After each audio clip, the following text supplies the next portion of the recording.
1974년 7월 6일 원주 교구의 지학순 주교가 중앙정보부에 의해 비밀리에 납치된다. 민청 학년 사건으로 구속된 김지아에게 돈을 건넨 혐의였다. 이후 석방된 지학순 주교는 명동성당에서 양심선언을 발표한다. 소위 유신헌법이라는 것은 민주헌정을 배신적으로 파괴하고 국민의 의도와는 아무런 관계없이 폭력과 공갈과 국민투표라는 사기극에 의하여 조작된 것이기 때문에 무효이고 진리에 반대되는 것이다. 양심선언을 통해 박정희 정권과 유신체제를 신랄하게 비판한 지학순 주교.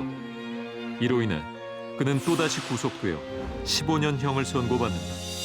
당시에 지학순 주교가 로마에 회의가 있어서 가 있던 상태입니다. 김포공항에 도착했는데 네. 사제들이 출영을 나갔는데 분명히 비행기 도착했는데 지학순 주교는 나오질 않았습니다. 중앙정보부가 납치하듯이 끌고 갔고요.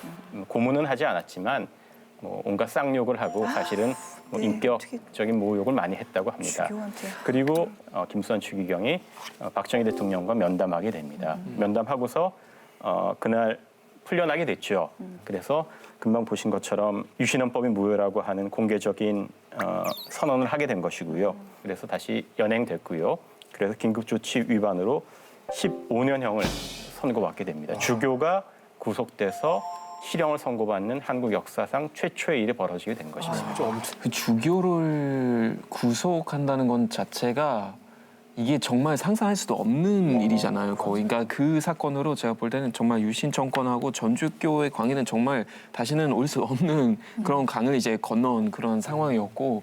그 주교님의 그 양심 선언의 내용을 몇 가지만 좀 정리를 해보면 부정부패가 많으므로 근본적으로 반대한다. 민주국가 3권이 나뉘어 있어 함에도 1인의 손에 장악되어 있으므로 반대한다. 독재라는 거겠죠. 독재. 네. 더 나아가서 1인 장기 집권을 반대한다. 그리고 이제 마지막이 이제 바로 항상 그 우리 교회가 말하는 인간의 기본권이 침해당하니까 반대한다. 이게 내 주장이고 혹시 다른 기회에 다른 말이 나온 건 전부 다 무효다. 강압에 의한 거다. 라고 이렇게 아예 못을 받고 있는 말씀까지 고문에 하신 의한 거예요? 거다. 네. 혹시나 내가 그 유신을 옹호하는 말을 할지라도 이것은 고문에 의해서 타의에 의해서 한 것이다라고 미리 선언을 했잖아요. 엄청난 지략가시네요. 기발한 고문 방지 시스템. 네. 또 이 지학순 주교께서 이렇게 본인이 직접 양심 선언을 하셨으니까 굉장히 파급 효과도 컸을 것 같아요. 지학순 주교가 구속되니까 30대 젊은 신부들이 우르르 몰려 나오게 된 겁니다. 각 교구 신부들이 모여서 지학순 주교뿐만이 아니라 구속된 민주 인사들, 대학생들, 이분들의 석방을 요구하는 민주화운동을 전개하게 됐고요. 이분들이 모여서 만든 단체가 바로 천주교 정예구현 전국사제단이라고 하는 함세웅 신부가 주도를 했고요. 전국에 당시에 한 600에서 700명 정도 사제가 있었는데 그중에서 300명 정도가 참가했으니까 거의 대부분 신부들이 참가했다고 볼 수 있습니다. 교회가 서야 될 곳이 어디냐? 미래에 천국이 하나님의 나라가 아니라 현실 한가운데 우리가 이 현실에 자리를 하고 서야 된다. 그것이 우리가 당면한 지금 사제들의 임무다라고 선언하게 되는 거죠. 종교적으로 보면 그리스도 교회가 사랑, 관용을 말한다 하더라도 그것이 어떤 사람이 고통에 내몰리고 죽음에 내몰리고 그런 이제 정치적으로는 독재고 전체주의거든요. 그것까지 관용의 대상으로 삼을 수 없는 거죠. 오히려 관용이라면 그 독재와 전체주의가 그 일을 하지 못하도록 그 권력을 빼앗는 것이 그 당사자들에게도 관용을 베푸는 것이고 민중에게도 관용을 베푸는 이런 이제 철학이 이제 젊은 사제들에게는 있었던 것이고 지주교님의 구속 사건과 더불어서 그게 하나로 모이게 된 계기가 된 거죠. 네. 네. 이때 이제 거리로 십자가를 들고 나오신 거잖아요. 네. 구호도 외치고 네. 시위 행진도 벌이시고 천주교 정의구현 전국 사제단을 이끈 그 함세웅 신부님의 실제 인터뷰가 있습니다. 영상으로 한번 보실까요? 바로 74년 9월 26일 명동에서 미사 봉헌하고 첫 번째 가두 시위, 평화 가두 시위를 했었을 때요. 저희들도 시위 경험이 없기 때문에 성당 밖에서 명동 골목 쪽으로 나갈 때는 좀 당황했거든요. 그러면 성가 부리면서 기도하면서 나갔는데 저들이 현수막을 들고 유치원법 철폐하라, 중앙정보부 해체하라, 구속된 민주인사 석방하라, 언론자유 보장하라, 서민 대중경제 보장하라, 뭐 이런 여러 가지 구호를 외치면 나갔잖아요. 그때가 미사건에가 한 8시 가까이 되었어요. 껌껌한데 지나가던 시민들이 다 그 현수막을 보고 저희들 보더니 다 박수를 치시는 거예요. 모든 시민들이. 그래서 그때서 이 침묵에 동조하시는 분들, 이게 우리들의 힘이구나.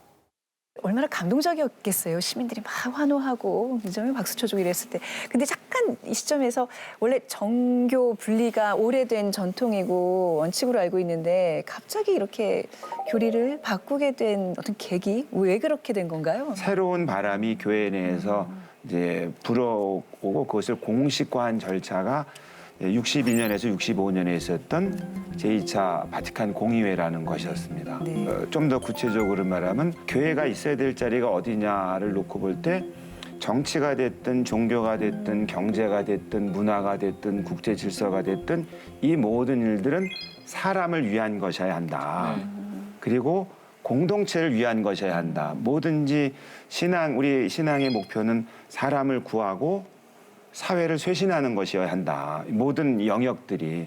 그런 영역에서는 정치와 종교는 협력해서 사람을 구하고 사회를 쇄신하는데 기여해야 된다. 이렇게 밝히게 된 게 이제 2차 바티칸 공의회거든요. 김수환 추기경, 그다음에 지학순 주교, 함세용 신부 모두 다 이탈리아 로마나 독일에서 공부하신 분들입니다. 그리고 이분들이 해외에서 공부할 때 바로 제2차 바티칸 공의회가 열렸고 생생하게 그런 소식들을 잘 접하고 서구 교단에서 벌어지는 일들을 잘 알고 계셨습니다. 그러니까 사실은 뭐 이분들이 와서 그런 흐름을 주도하게 되는 것도 어떻게 보면 필연적인 일이었다고 볼 수 있고요. 또 한편으로는 남미에서는 해방신학이라고 하는 것이 당시에 크게 큰 조류를 형성하게 됩니다. 원래 가톨릭이 남미에 들어가서 포르투갈이나 스페인이 굉장히 봉건제나 군주제를 앞세워서 억압하고 탄압하고 수탈하는 데 앞장섰지 않습니까? 그런데 부정부패로 이제 경제가 파탄났고 교회는 사실은 이런 불리한 상황을 못 본 채 하고 있는 상황이었는데 2차 공의회 이후에 남미에서 해방신학이 등장하게 됩니다. 진보적인 사회 참여를 받아들이겠다고 하는 것이죠. 한국 젊은 사제들한테도 사실은 영향을 끼치게 됩니다. 어떻게 보면 변화하는 그 시대, 현대 사회에서 요구하는 그 종교의 역할이 무엇인가, 교회의 역할이 무엇인가에서 생각하게 되는 하나의 큰 계기가 됐었나 네. 보네요.